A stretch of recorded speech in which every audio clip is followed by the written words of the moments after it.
कहानी की शुरुआत होती है आज से कई सौ साल पहले, जब विक्टर फ्रैंकेनस्टाइन नाम के एक साइंटिस्ट ने शरीर के अंगों को बिजली की ताकत से जोड़कर एक इंसानी शरीर बनाया था। मगर जैसे ही उसका एक्सपेरिमेंट पूरा हुआ तो वो अपने ही आविष्कार से डर गया। इसीलिए उसने इसे एक मम्मी की तरह बांधकर नदी में फेंक दिया। लेकिन ये क्रीचर फिर भी अपनी शक्तियों के कारण जिंदा बच गया और नदी से बाहर आकर अपना बदला लेने जा पहुंचा। उसने विक्टर के घर में घुसकर उसकी पत्नी को बेरहमी से मारकर अपना बदला पूरा किया। इसके बाद ये क्रीचर उत्तर दिशा के बर्फीले इलाकों की ओर निकल पड़ा। विक्टर भी उसके पीछे अपनी पत्नी की मौत का बदला लेने आया, मगर जल्द ही खतरनाक ठंड ने उसकी जान ले ली। हालांकि क्रीचर को विक्टर से नफरत थी, पर फिर भी विक्टर ने ही उसे बनाया था और इसीलिए उसने विक्टर को उसके परिवार के साथ दफना दिया। उसी दौरान अचानक उसे अजीबोगरीब आवाज सुनाई दी और उसने पीछे मुड़कर देखा तो एक राक्षस उसे गुस्से से घूर रहा था। राक्षस चाहते थे कि ये क्रीचर उनके साथ शामिल हो जाए,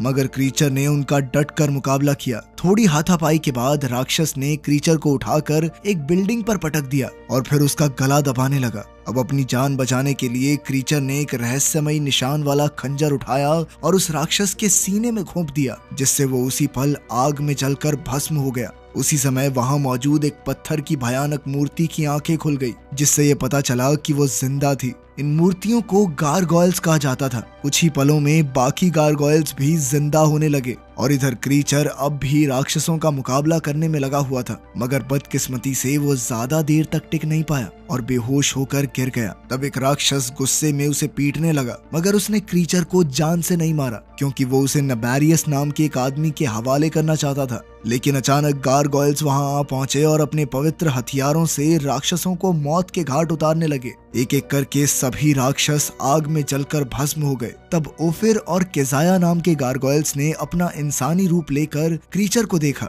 और हिसाब लगाया कि ये कोई आम इंसान नहीं बल्कि कोई खास तरह का जीव है, क्योंकि वो राक्षसों के हमले से बच निकला था। फिर विक्टर की कब्र के पास गया तो वहां उसे विक्टर की डायरी मिली। खैर कुछ समय बाद जब क्रीचर की आंख खुली तो वो ओफिर और केजाया के साथ एक अजीबोगरीब कमरे में कैद था। उसी समय गारगोयल्स की रानी लियोनोर और उसका गार्ड गिडियन वहां आए। गिडियन का कहना था कि उन्हें इसी समय क्रीचर को मौत के घाट उतार देना चाहिए। ये सुनते ही क्रीचर अपनी बेड़ियां तोड़ने के लिए छटपटाने लगा, जिसके बाद केजाया और ओफिर ने उसकी गर्दन पर चाकू रख दिए। उन्होंने रानी को बताया कि राक्षस क्रीचर को अपने साथ शामिल करने के इरादे से आए थे। इस पर गिडियन ने कहा कि फिर तो जरूर मार देना चाहिए इसे, लेकिन लियोनोर ने उसे बीच में ही रोक दिया और क्रीचर की आंखों में देखा। लियोनोर को एहसास हुआ कि इस क्रीचर के अंदर हैवानियत से ज्यादा इंसानियत भरी हुई है, इसीलिए उसने क्रीचर का